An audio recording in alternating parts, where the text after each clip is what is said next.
नमो हरिहंताय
प्यारे बंधुओं,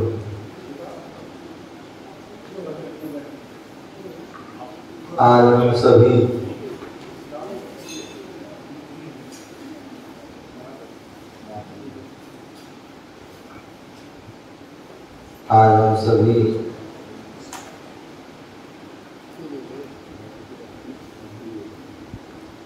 पुनः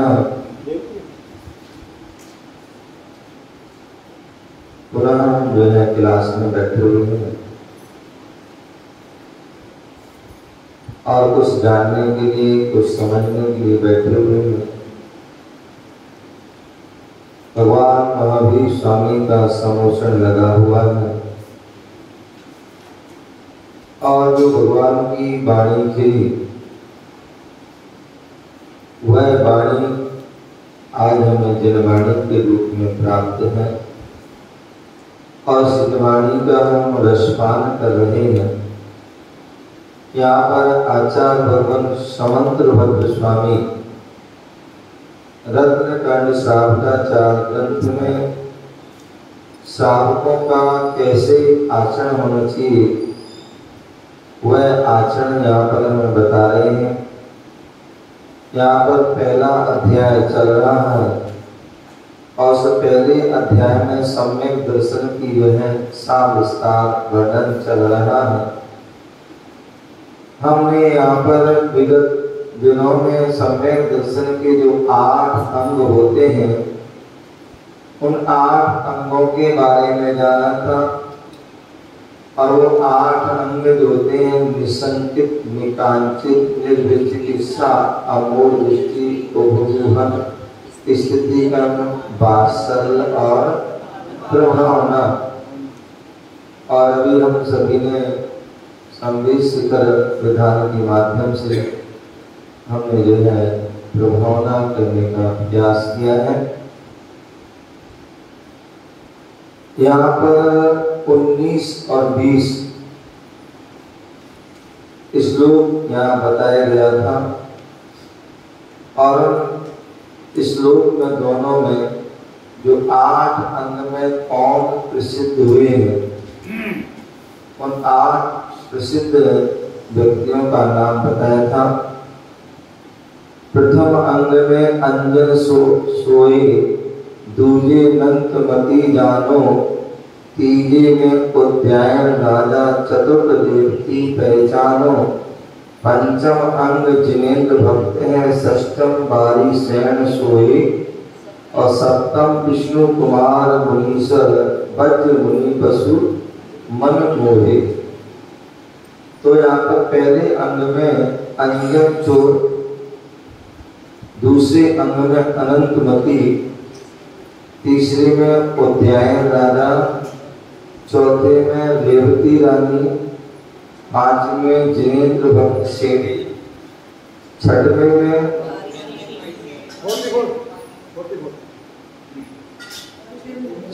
में बारिशन, सातवें में विष्णु कुमार और 8वें में वज्र मुनि। ऐसा जो है इनको हमने पढ़ा था, जाना था और इनकी हमें कहानी जो है सभी हम जान चुके थे।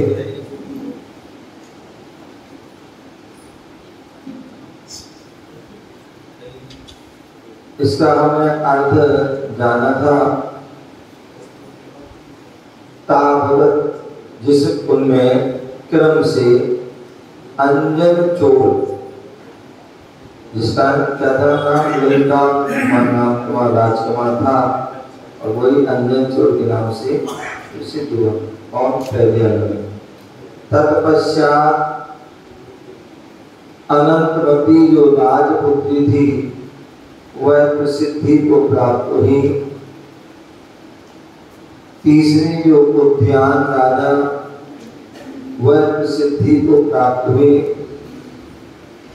चौथे अंग में रेवती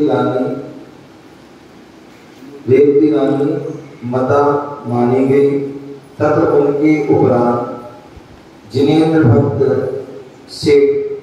अन्य अतिरिक्त षष्ठ अंग में बारिशेन, राजा सैनिक के जो पुत्र बारिशेन तत्पराहा, उससे आगे विष्णु कुमार मुनिराज चा और वज्र कुमार मुनि शेष में लक्ष्यता प्रसिद्धि को गतौ प्राप्त हुई। एकोनविंशति, इस प्रकार से जो है 19 और 20 दो श्लोकों के माध्यम से विशेषार्थ बता रहे हैं। यहाँ पर जिस प्रकार शरीर को सुशोभित करने के लिए शरीर में अंगोपांग होते हैं, अंग और उपांग मुख्य रूप से अंग होते हैं। मान लीजिए 2 हाथ, 2 पैर, 2 कान है, हमारी जो है मस्तक है, सीना है, पेट है, ऐसे जो है आंखें आदि हैं, ये सब क्या है हमारे अंग हैं। उसके अलावा जो ये क्या है उंगली आदि है, ये सब क्या है उपांग। और भी इसके अलावा जितने भी हैं वो क्या है उपांग। तो ऐसे अंग और उपांग होते हैं। उसी प्रकार सम्यक दर्शन को विभूषित करने के लिए 8 अंगों की यहाँ पर व्याख्यान आगम में प्रतिपादित है। 8 अंगों के जो है परिपालन में कीर्तिमान स्थापित कर प्रसिद्धि तो 8 अंगों में एक एक अंग में भी जो है जिन्होंने कार्य किया उससे उनको कीर्तिमान, उनकी कीर्ति पूरे ब्रह्मांड में फैली। ऐसे जो है उन महान भावों की जो प्रसिद्धि को प्राप्त हुए वह उनके नाम यहाँ बताए गए थे। अंजन चोर, उद्यान अनंतमती, उद्यान राजा, देवी की रानी, वीरेंद्र सेठ, बालीसेन कुमार, विष्णु कुमार मुनि, वज्र कुमार मुनि। इस प्रकार से वह आज यहाँ पर बताएंगे।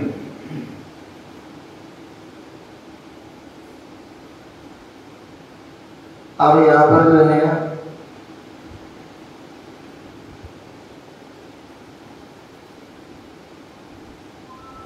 21वें नंबर के श्लोक के माध्यम से बता रहे हैं अंगहीन सम्यक दर्शन कैसा होता है। यदि 8 अंग में से एक अंग भी कम है तो कैसा होता है, तो उसको बोले नागहीनम मलम छेतुम,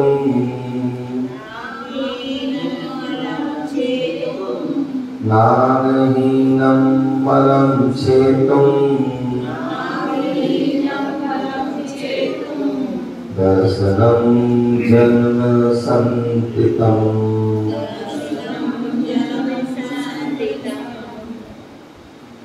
नाही नहीं मंत्रोक्षर न्यूनो,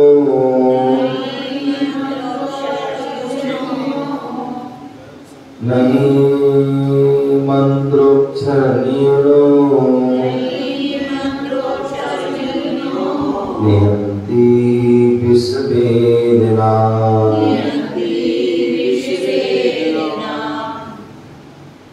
पदम जी मिल गया?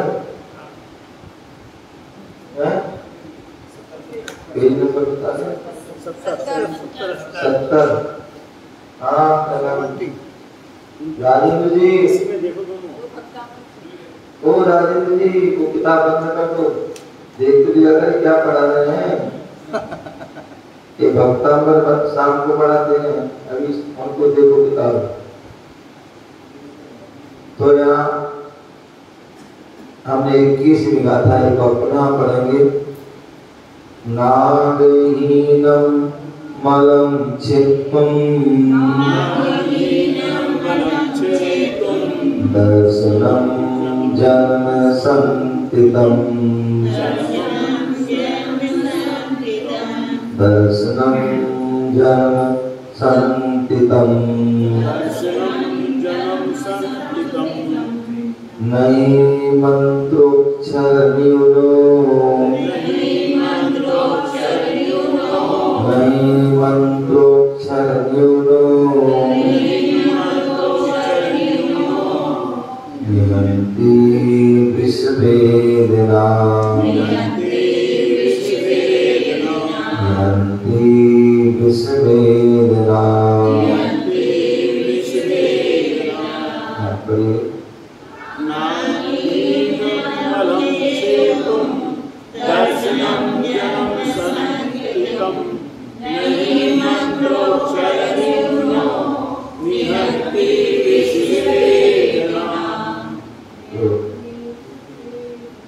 यहाँ पे बता रहे हैं अंगहीनम दर्शनम,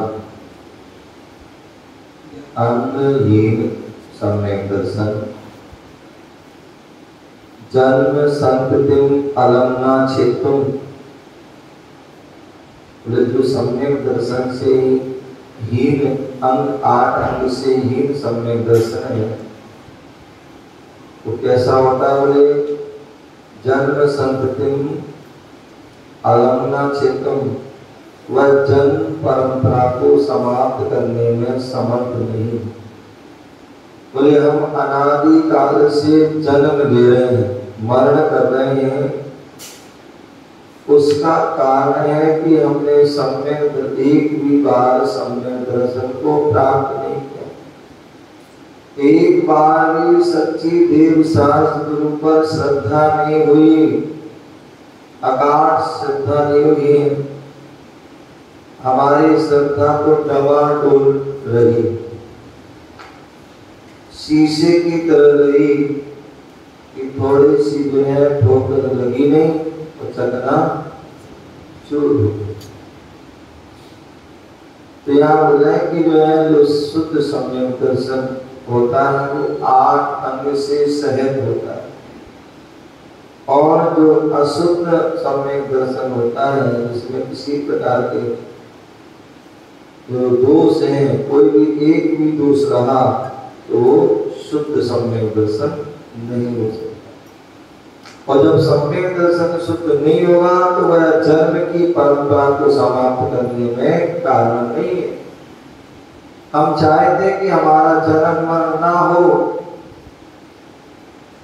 जन्म मरण ना हो, तो उसके लिए सम्यक दर्शन को ध्यान करना, देव साथ अटूट अकाट श्रद्धा रखनी होगी और कोई हमें मानना होगा, उसके अलावा अन्य किसी को नहीं मान, तभी वह हम जन्म की परंपरा को, मृत्यु की परंपरा को समाप्त। न ही अक्षर निरो मंत्रो, क्योंकि स्वर व्यंजन आदि से रहित मंत्र कासे लेकर के जो छत्रज्ञा आदि तक के जो शब्द हैं वह सब क्या है? व्यंजन है। और आदि जो है वो 14 क्या है? आ से लेकर अंग तक, आहा तक वह स्वर होते हैं, और जहाँ स्वर मिल जाता है तो अक्षर पूरा हो जाता है। क्या हो जाता है? पूरा अक्षर हो जाता है। अंत सभी क्या है? सभी जो है आधे होते हैं, तो व्यंजन व्यंजन होते हैं। जैसे मान काले था, काफी नीचे हलक होता है, लेकिन उसमें यदि आग लग गया तो का पूरा हो जाता है। ई लगी, ई हो गया, ए हो गया, कई हो गया, ओ औ अंग आदि ये सब मिलने पर तो ही अक्षर नीरो मंत्र, क्योंकि स्वर व्यंजन आदि से रहित मंत्र, एक मंत्र एक जो है अक्षर या एक मात्रा एक बिंदु भी कम हो गई वह जो है शब्द अधूरा है, मंत्र अधूरा है। या एकाध ज्यादा कर दी तो उसमें भी जो है समस्या हो जाती। आपको पता होगा जो आचार्य पुष्पदत्त और भूतबली जब मुनि रूप में उधर से व्यास के पास आते रहे शिक्षा के लिए, विद्या प्राप्त करने के लिए, तो धरसेन आचार्य ने दोनों मुनि की परीक्षा की,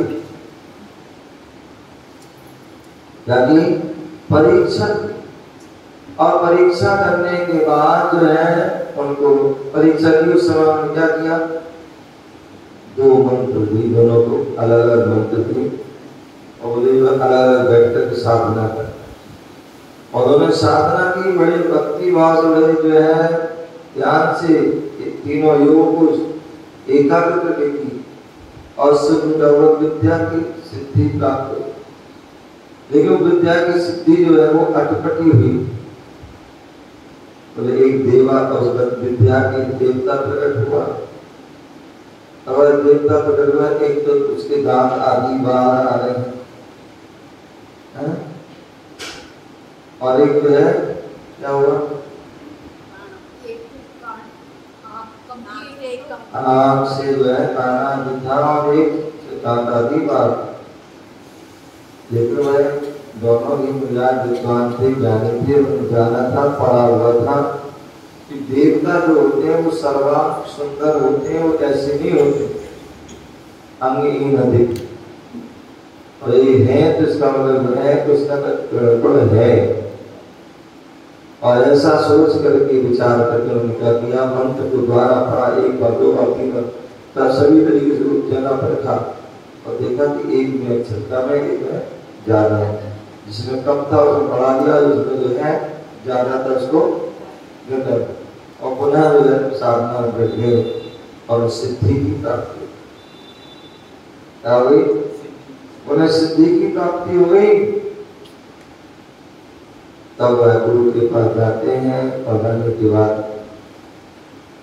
नतमस्तक नमोस्तुवादी करते हैं, बैठ जाते हैं। गुरु पूछते भाई विद्या सिद्ध हो गई और कैसे हुई, क्या हुआ, सारा बताओ। तो उन्होंने सारी बात उन्होंने बता दी। गुरुदेव गलती माफ हो, मैंने जो है कुछ अनधिकार चेष्टा की है जो मेरे नहीं करना चाहिए, लेकिन फिर भी की है। तो क्या हुआ कि आपने ऐसे मंत्र दिए, उसका ऐसा प्रभाव हुआ, फिर द्वारा उसको मंत्र सीख किया और फिर अब जो है विद्या गुरु खुश हो जाते, प्रसन्न हो जाते और उन्हें विद्या दी, आशीर्वाद दिया कि हाँ अब तुम योग को हो, अब तुम जो है उसको विद्या को प्राप्त कर सकते। तो इस प्रकार से उन्होंने क्या किया, बोले स्वर व्यंजन आदि से रहे जो अक्षर होते हैं वो क्या करते हैं, विष वेदना न हंति। यदि कोई व्यक्ति को सर्प आदि काट लेता है, क्या कहते हैं, किसी को सर्प आदि ने काट लिया और सर्प के काटने उसके विष को उतारने के लिए मंत्र होता है और उस मंत्र के माध्यम से विष दूर हो जाता है। लेकिन वो मंत्र पूरा होना चाहिए तभी होगा, अगर पूरा नहीं होगा, सही होगा तो वो नहीं होगा। तो इसलिए बोले हैं स्वर व्यंजन आदि से रहित मंत्र विष वेदना को नष्ट नहीं करता। शब्दार्थ नाम नहीं, अंगहीनम अवयव रहित अलम समर्थ, तुम छेदन करने को, दर्शनम सम्यक दर्शन, जन्म उत्पत्ति, संततिम परंपरा ना मन नहीं, क्योंकि मंत्र शक्ति अक्षर वर्ण न्यूनतम निहंती, नष्ट करना, विष जहर, वेदना कष्ट को, जो मंत्र आदि अक्षर से कम है तो वह हमारे जन्म की परंपरा को नष्ट नहीं करते। बोले जैसे अक्षरहीन वह मंत्र विष की वेदना को दूर नहीं करते। विशेषा बहुत सुंदर बातें बता रहे हैं। बोले जिस प्रकार मनुष्य का शरीर है और शरीर में 8 अंग होते हैं, क्या होते हैं, 8 अंग होते हैं, उसी प्रकार सपने दर्शन के भी 8 अंगों से युक्त। और यदि अंगहीन है वह मनुष्य क्या कहलाता है, विकलांग है, अंगहीन है उसको विकलांग कहा जाता है। इसी प्रकार अंगहीन सम्यक दर्शन को भी सदोष कहा। जब कोई विशेष पूजा पाठ होती है, पंचनाथ आदि होते हैं, दीक्षा आदि होते हैं, तो कहते हैं योग पात्र को देखा जाता है। क्या देखा जाता है, योग पात्र। इसके अंग में कोई दोष तो नहीं है, दोष तो नहीं है, दोष है तो वह दीक्षा का और अनुष्ठान आदि का वो अधिकारी,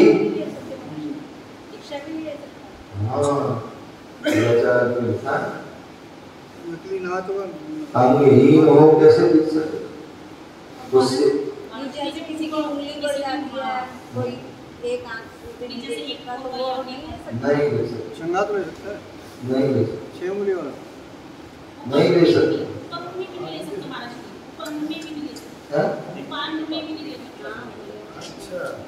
अंगहीन अंग अधिक व्यक्ति जो है दीक्षा अभी भी नहीं। वास्तविकता में वो अभिषेक पूजन का अधिकारी भी राज्यों सब करते हैं, करने तो लगते कर तो रहते हैं।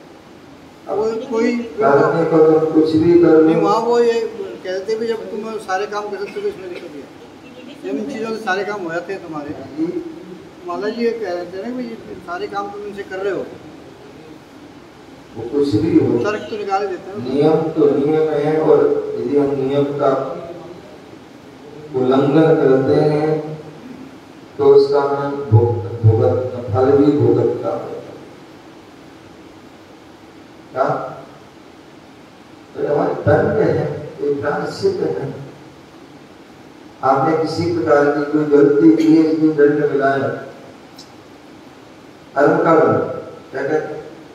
कर्म का दंडा पड़ा है, इसलिए जो है उनका अंगहीन है या अंगहीन हो गया। कई बार तो सही होता है व्यक्ति का, टैक्सी में हो जाता है, कुछ भी हो जाता है, या कोई मशीन में हाथ चला जाता है, क्या हो गया? एक चीज और बात है, जैसे एक तो कहते हैं जैन को जैनियों में शादी करनी चाहिए। अग्रवाल, खंडेलवाल, कोलवाल, पल्लीवाल में जाति हो जाता है। वो ठीक है, दोस्त तो है, क्योंकि सबकी अलग अलग परंपराएं हैं, तो सब डिस्टर्ब हो जाती है, वो डिस्टर्ब हो जाती है।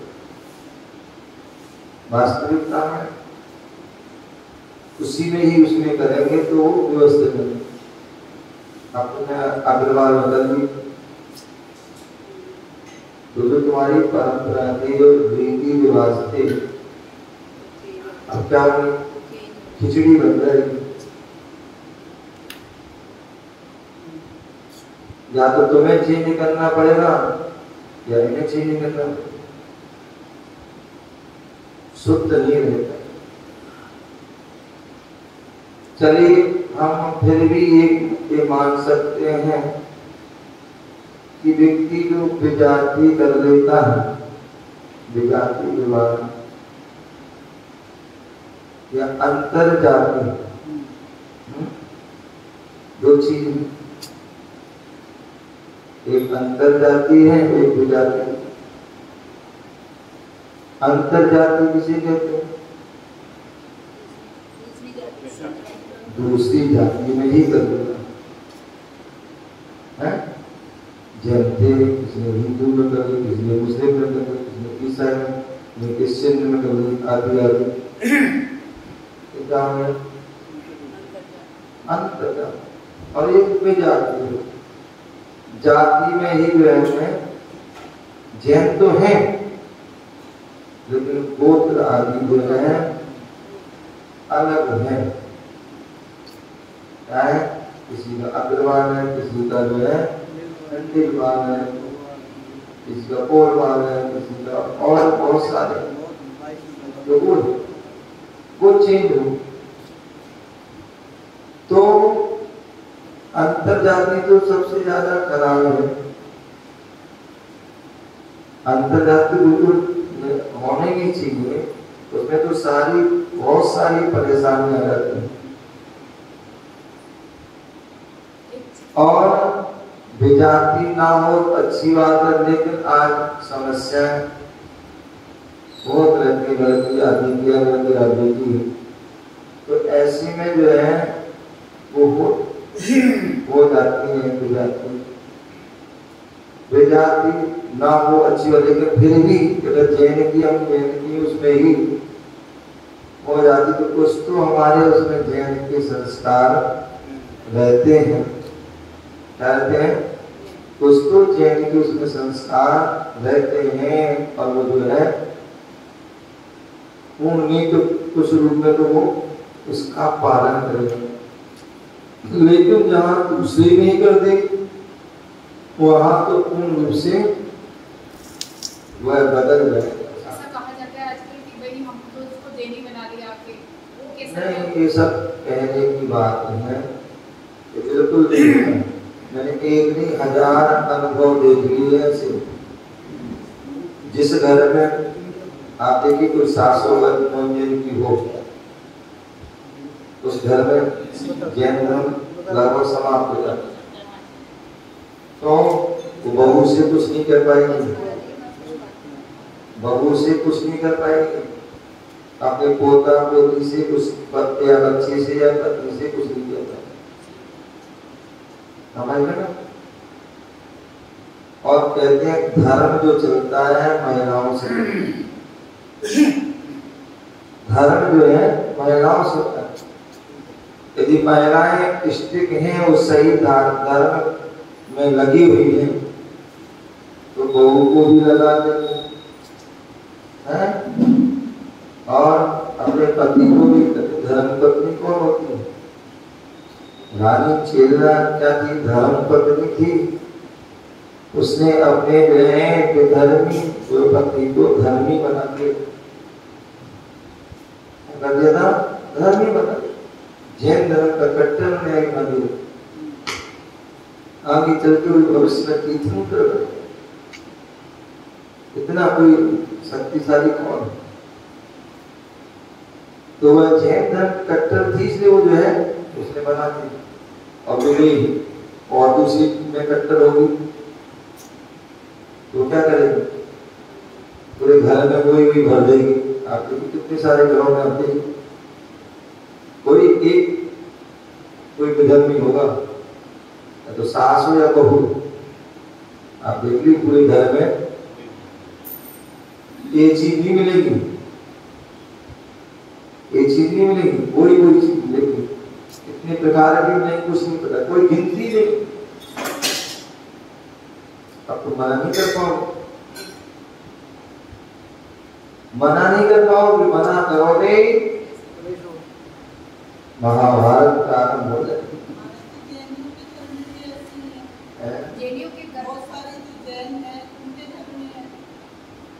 आप समझ लो, सुनो मेरी बात। मैंने क्या कहा, उसमें कहीं ना कहीं या तो सास या बहू कोई कारण है, समझ गए। पुरुष जो है वो कम उनकी जो है तादाद होती है वो, लेकिन जो है महिलाओं की जो है उसके कारण जो सारा घर बदल जाता, चेंज हो जाता है। श्रद्धा का भी फर्क पड़ जाता है, श्रद्धा नहीं होने से जैसे मैं कहता हूँ देखिए क्या होता है। हमारे कहते हैं जो गर्भ में जो है 9 माह जो संस्कार दिए जाते हैं, 9 माह जो संस्कार जो माँ करती है, तो गर्भस्थ स्त्री जो काम 9 महीने करेगी वो उस बच्चे पर संस्कार जाता है, उस संतान भी जाता है। और जन्म होने के 8 साल तक, जन्म होने के 8 साल तक आप जो भी उसको सिखाओगे, जो भी संस्कार दोगे, वो संस्कार उसके जीवन के अंतिम क्षणों तक रहते। कोई एकाध ही व्यक्ति होगा जो उसके बदल जाएंगे, अंत वो उसके संस्कार कोई समझ ना। तो इसलिए जो है, और कभी कभी कुछ पूर्व जन्म की हो सकता है जैनी हो, जैन धर्म में जन्म लिया हो, और पूर्व भाव के जो है हो सकता है एक आध हो सकते हैं कि जो है तक भी हो जाते हैं, जो अपने आप को सौभाग्यशाली समझते हैं कि हम जैन में आए, बहुत सौभाग्यशाली। और वास्तविकता में देखो, हम उसकी जो है धर्म की हम सच्चाई को जानते हैं, वास्तविकता को जानते हैं, और वहां को जानते हैं। दोनों को हम जान करके जब कंपेयर को करते ना, तो जानते हैं भाई कौन सा श्रेष्ठ है, कौन सा बेस्ट है। तो उसको व्यक्ति सही व्यक्ति, ज्ञानी व्यक्ति है, तो वह उसको स्वीकार करे। और यदि नहीं है तो वो ये भी करता है, वो भी करता है। लेकिन श्रद्धा उसकी जो है अधिकार उसकी वही है, क्योंकि वो कोई भी यहाँ में है, जो भी है, जैन धर्म में आपने जन्म लिया, आपके पिताजी जैन, आपके जो है दादाजी जैन आदि आदि, तो आपके वो संस्कार मजबूत है। हमारे साथ ऐसे हुआ हमारे भी। हमारे यहाँ 200 घर ब्राह्मणों के थे। पसवा गया, पसवा बस हाँ ये हो ना, वहाँ एक छाबड़ा मंदिर है। हाँ हाँ, वो हमारे पैतृक हाँ। पुराने खानदान छोटा सा मंदिर है कोने में। हाँ, नीचे मतलब वहाँ से हम बसवा से मेरा गांव है रानी के बीच में, जामुन के बीच में, वहाँ चले गए। एक परिवार था हमारा, हाँ, 200 ब्राह्मणों थे। अब उसी परिधि में हमें उनके हिसाब से चलना पड़ता था। बिल्कुल, जहाँ कई बार आप देखिए, जहाँ जिसकी वो परिपाटी ज्यादा होगी, उन्हीं के हिसाब आप किस मोहल्ले में रह रहे हैं, यदि आप जो है किसी ब्राह्मण मोहल्ले में रह रहे हो, या कोई ठाकुर के मोहल्ले में रह रहे हो, या और भी जो भी किसी, तो वहाँ जब चारों समय चारों तरफ वही होंगी, हर तरफ की क्रिया होगी, तो आप उससे बच नहीं पाओ। सुबह स्वतः उसमें हमारा झुकाव हो जाता है, क्योंकि आजकल व्यक्ति कमजोर रहते हैं, श्रद्धा आज तक कमजोर थी, यहाँ जिसमें बता दे वो झुकाव हो जाता है। व्यवहारिकता, व्यवहार की व्यवहार की देखा देखी होता है, बस देखा देखी होता है। और जहाँ ऐसा भी देखा है कि बहुत से स्थान पे जहाँ जैनी लोग ज्यादा होते हैं, धार्मिक तो वहाँ जो है अगर एक दो कोई ब्राह्मण कुछ भी होंगे तो वो जैनी जैसा उनका आचरण हो जाएगा। भैया वो पानी छान के पिएंगे, रात में भोजन नहीं खाएंगे, कोई मध्य मास मधु नहीं खाएंगे, आदि आदि। जय जैन बोले, जय जैन बोले तो क्यों? क्योंकि वो उस माहौल में रह रहे। तो जहाँ जो माहौल बहुलता से पाया जाता है, वो वैसे उसमें व्यक्ति ढल जाता है। जैसा भी और कुछ पूर्व जन्म के आदि भी संस्कार के, तो इस प्रकार। तो यहाँ पर बात चल रही थी जो है अंगहीन मनुष्य विकलांग कहलाता है। इसी प्रकार अंगहीन सम्यक दर्शन भी क्या होता है? सदोष होता है। क्या होता है? सदोष।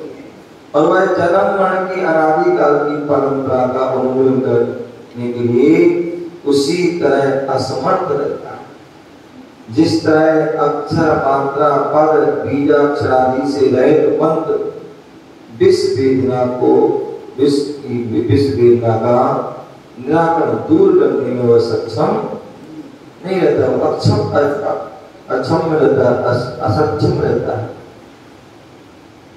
सम्यक दर्शन के जो अष्ट अंगों की तुलना शरीर के अंग से कैसे की गई बता रहे हैं। तो ये अष्ट अंग में जो है शरीर तुलना अष्ट अंग में की जा सकती है। कहीं भी किसी प्रकार की परिस्थिति उपस्थित होने पर हमारे शरीर का दाहिना पैर, क्या बोले, कहीं पर किसी प्रकार की कैसी भी परिस्थिति होने पर हमारे शरीर का दाहिना पैर निर्भय होकर के आगे बढ़ता है। क्या होता है? दाहिना पैर हमारा निर्भय, बाया तो खुलेगा, दाया पैर आगे बढ़ता है। इसी प्रकार सम्यक दृष्टि क्या होता है? सप्त भय से,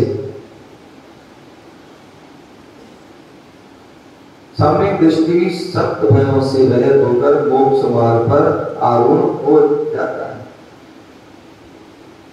और दाहिने पैर के आगे बढ़ने पर बाया पैर स्वतः ही बिना किसी आकांक्षा के पीछे चला जाता है।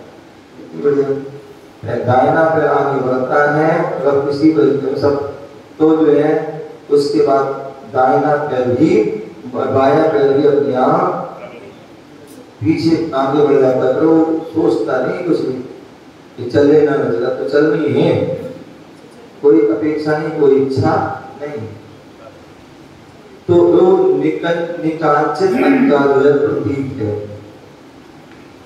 निसंकित वाला कौन सा है? दाहिना पैर। और बाया पैर का है? निकांचित पैर।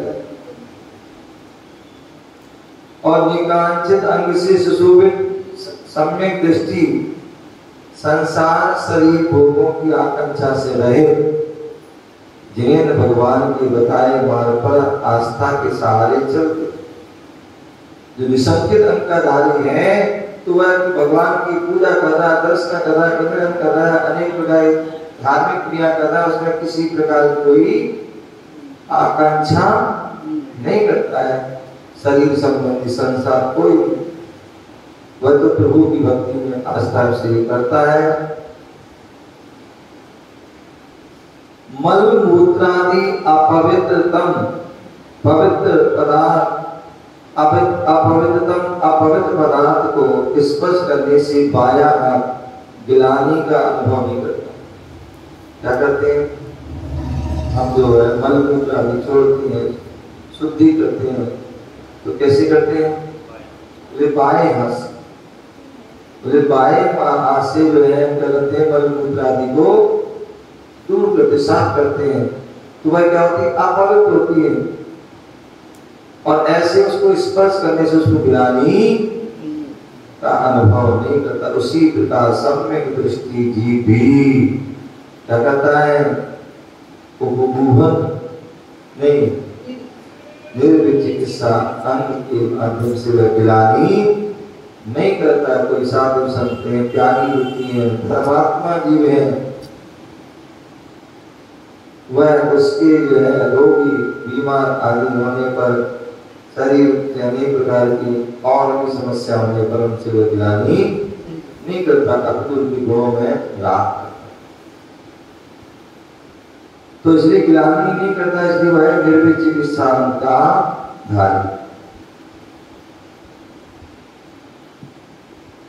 भव्य आत्मा अपवित्र असुचि दुर्गंध पदार्थों तथा मुनिराज के मलिन शरीर का अवलोकन कर गिलानी नहीं करता।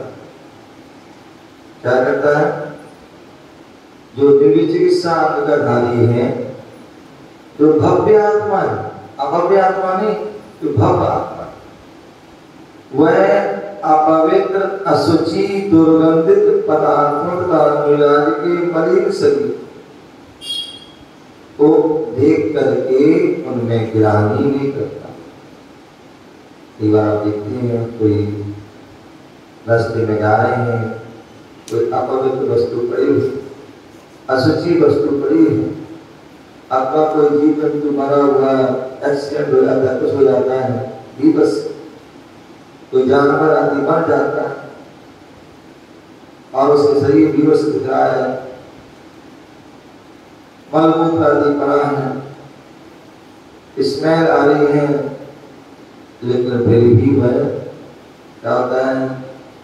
उसमें जो है गिलानी नहीं करता,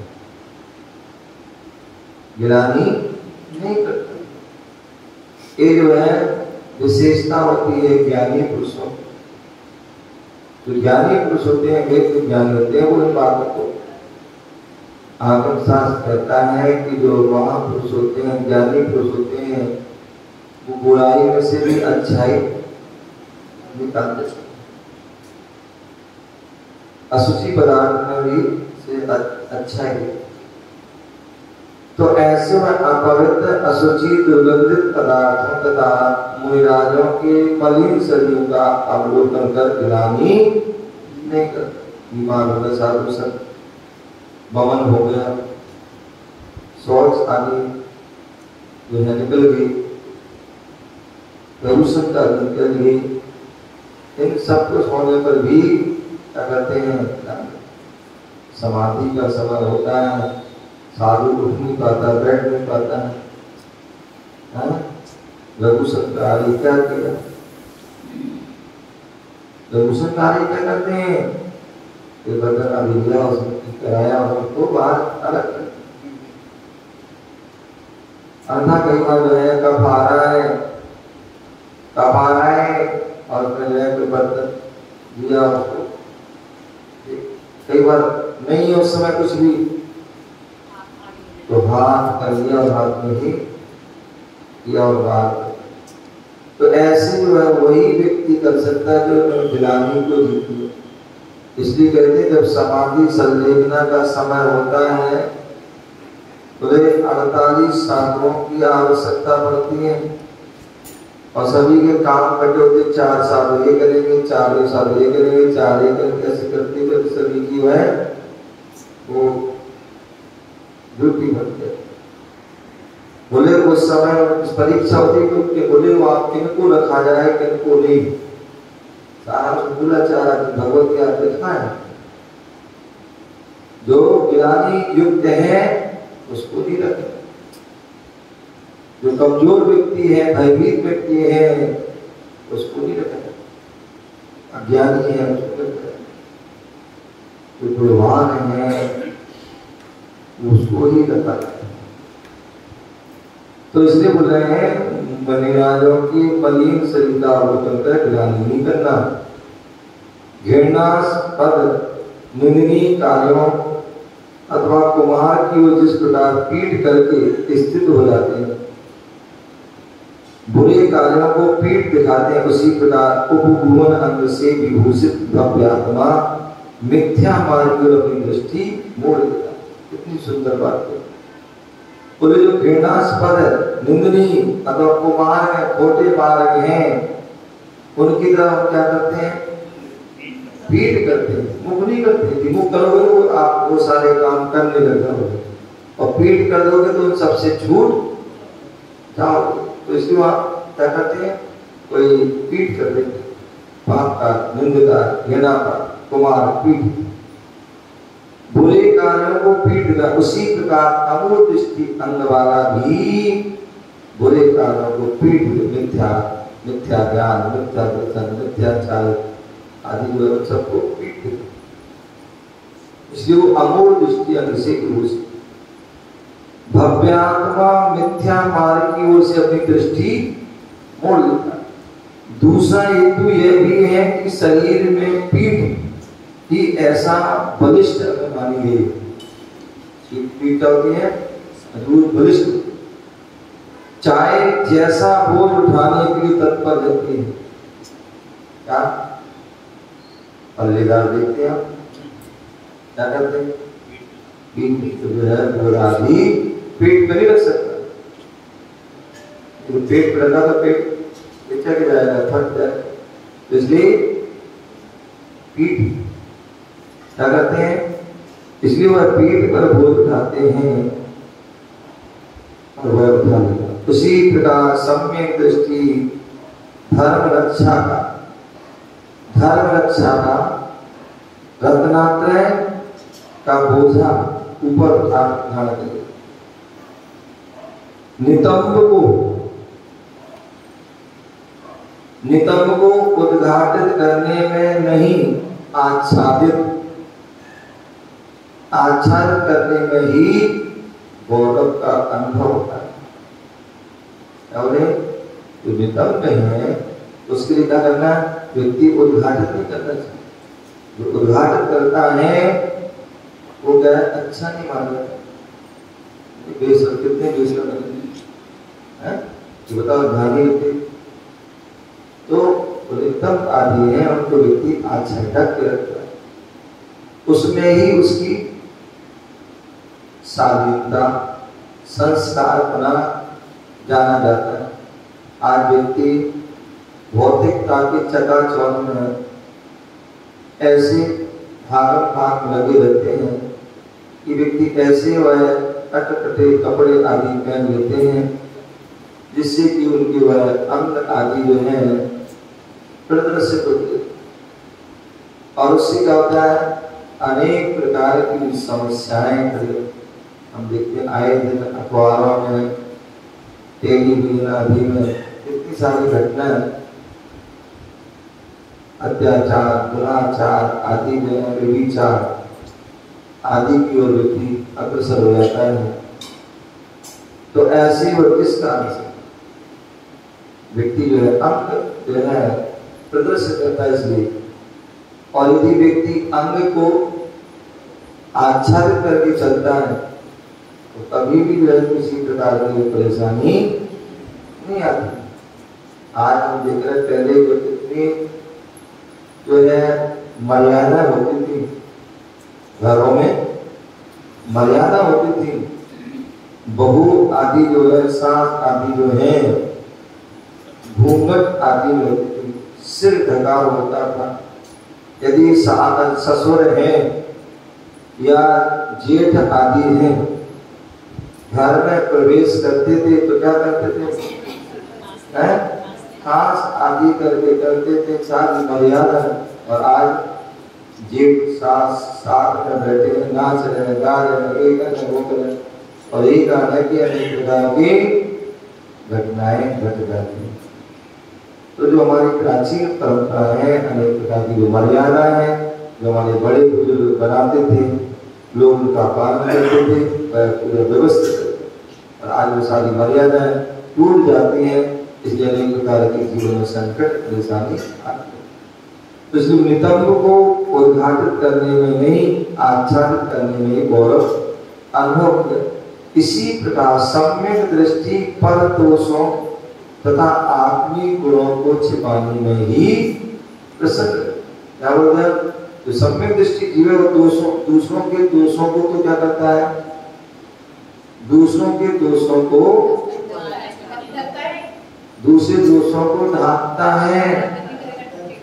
क्या करता है? ढांकता। देखिए सामर्थ्य आज ये होता ये है कि दूसरों के दोषों को उजागर करके क्या करते हैं? दूसरों के दोषों को उजागर।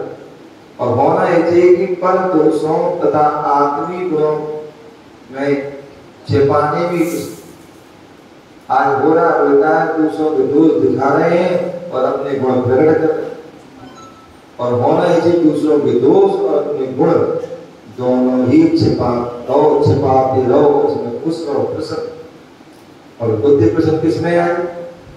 दूसरों के गुणों को उजागर करने में, और दूसरों के दोषों को उजागर करने में, और अपने गुणों को, अरे मैं ऐसा, मैं अब वो ऐसा, वो ऐसा, कुछ किसी समस्या या कष्ट ग्रसित दुखी प्राणी को दाहिना हाथ संतान हो जाए, ठीक हो जाए। क्या करते हैं? किसी को समस्या से ग्रसित है, कष्ट से ग्रसित है, उस प्राणी को क्या करते हैं? दाहिने हाथ से उसको क्या करते हैं? उसको संतान सहलाते हैं, संभालते हैं, इसलिए प्रेम आदि करते हैं।